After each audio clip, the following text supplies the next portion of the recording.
everyone.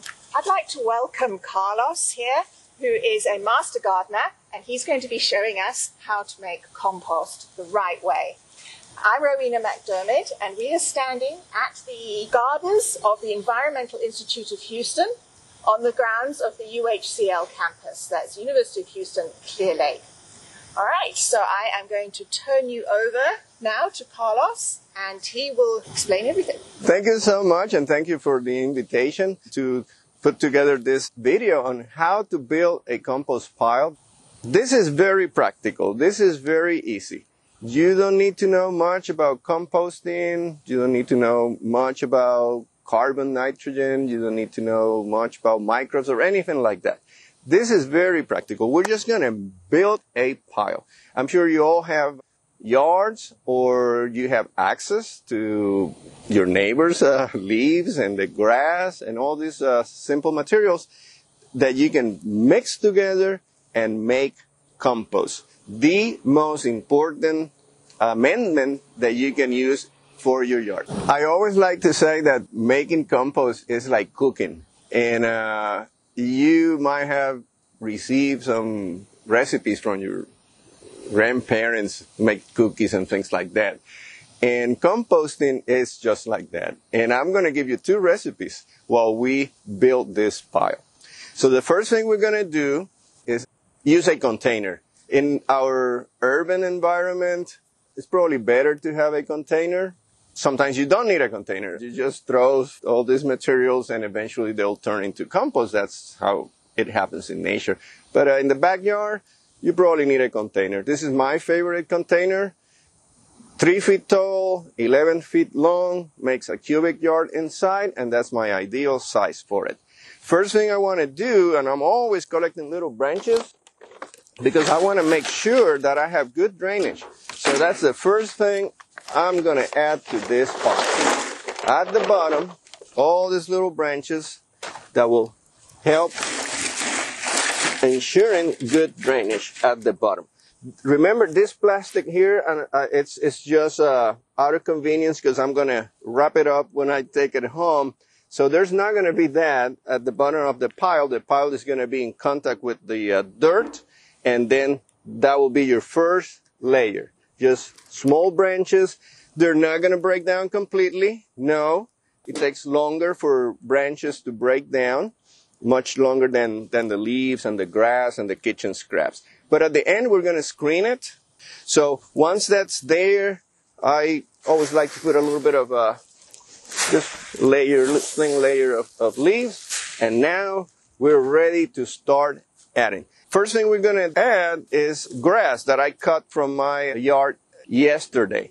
So what we're going to do, we're going to mix it. And the ratio, this is a recipe if you want to call it that way, for every container of freshly cut grass, you should add like 1.5 to 2 containers, same container, of shredded brown leaves.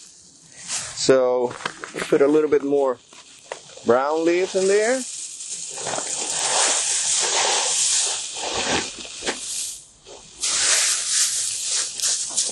Okay, and this is 1 container of grass. You just make layers.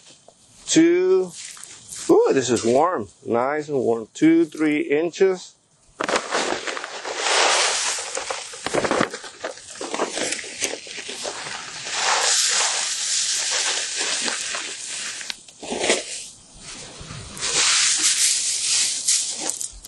Rest of the bag. Oh, obviously I'll be using a pitchfork if I was working on my piles. Okay, well guess what? You already added the grass and the brown leaves. If you have enough brown leaves and grass to keep going, keeping the same proportion, 1 container of grass, 1.5 to 2 containers of brown leaves, you can fill it up. Every time you add brown, you go ahead and water it, like now, and I should have done it before. You get it wet, And if you have enough materials, just finish up your pile and great. It'll just go from there. Not everybody has enough materials to just finish up the pile collect the materials and mix them in one time. A lot of us have to just bring, when we mow the grass, then we bring grass and we add it to the pile, and we have kitchen scraps, especially at home. We have kitchen scraps in the container like this, which is very practical. So when we have small amounts at a time that we can add to our pile, the one we're building, the most important thing is that whatever you add to the pile, it's balanced in terms of the brown materials, which are carbon-rich materials, and the green materials, which are nitrogen-rich. So if what you have is kitchen scraps and you have saved brown leaves, the second recipe is just kitchen scraps, 1 container, and 1.5 bags of brown leaves. Always add the kitchen scraps first, right? It makes sense. Add the kitchen scraps first, and then cover them up with the brown leaves. It keeps the flies away, all the other critters that might want to go and check what's in there. Actually, we have a little bit more here, so let's just put it in there too. There you go.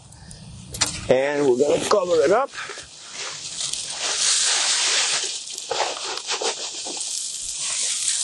With brown leaves, and we're going to water it again and get everything wet. Years ago, I used to have a homemade device to water my piles. It was just a 3-gallon bucket with a bib and a hose with holes, and I would just sit it on top of the pile, and every so often just open it up and let it drip slowly. Because you'll be surprised when you use your handheld shower spray. You might spend a couple of minutes watering the pile, and when you come and check and stick your hand, it doesn't go that deep. Most of it just runs away. So a slow drip is better. But in the last few years, I have found that for the most part, I don't have to water my piles. We have kind of a consistent rain that it's enough to keep your piles with enough moisture for the microbes to work. So we could probably add a little bit of kitchen scraps and a little bit more brown leaves if we want to get it to the top. But as far as I'm concerned, this pile is finished and ready to go.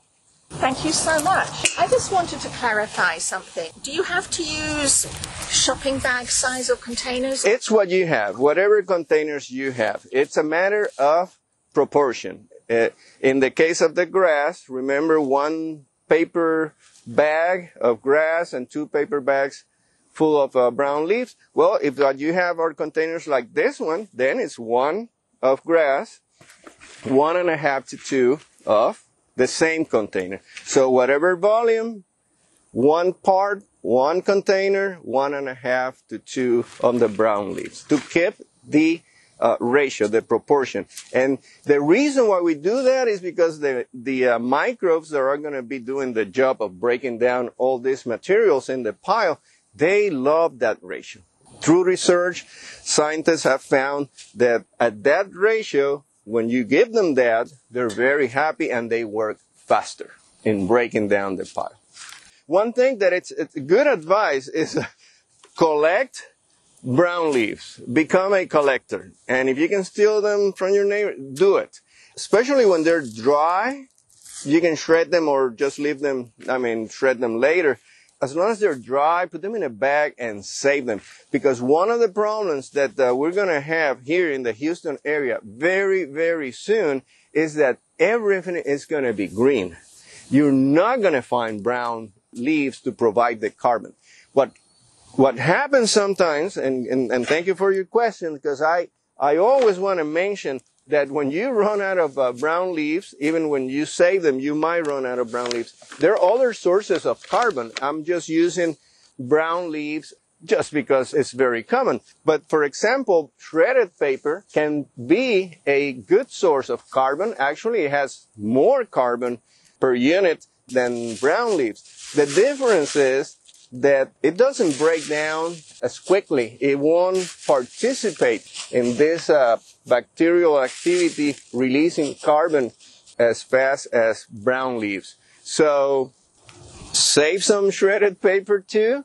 If you're running kind of short on brown leaves, start mixing it. And that way you'll benefit from both. One is going to be used first, the one is going to be used a little bit later. Same with brown paper bags like this, an excellent source. Shred them, get them wet, and use them as a source of carbon for your mix. But you advise, if you're using paper, to mix the paper with the leaves, just not use paper by itself. Exactly, because for example, a little piece of wood like this has an amazingly high content of carbon, but it's not going to break down right away compared to a sycamore leaf or something shredded. So when doing that, and a lot of people uses wood shavings and things like that from their shops, it's great, but better if you have another faster releasing carbon combination will probably be better. If not, it's not that it's not going to work. It's going to work. It's just that it's going to take longer. Okay. And we all want things to go Quickly. as fast as instant gratification. There you go. Okay, so imagine this was now full. Do I just leave it alone until it's ready, or am I supposed to mix it up every now and again? Once it's full, you water it every so often through the process. There's good moisture. Obviously, there's plenty of oxygen in there for the microbes. Along with that question goes, do you need to add microbes to it? No. There are millions and billions of microbes there. They know exactly what they have to do. You don't even have to explain anything to them.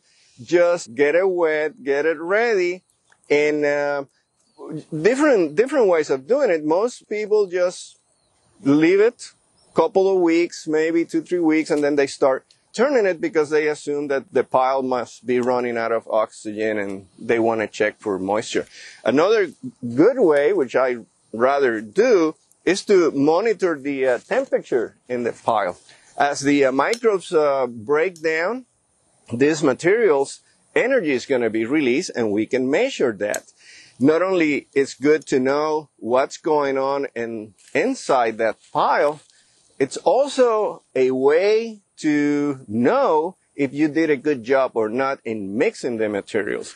And when you get to that right point, the temperature is going to get very hot. In a few days, 2, 3, 4 days, it's going to be over 120, hopefully all the way to 150, and stay that way for several days.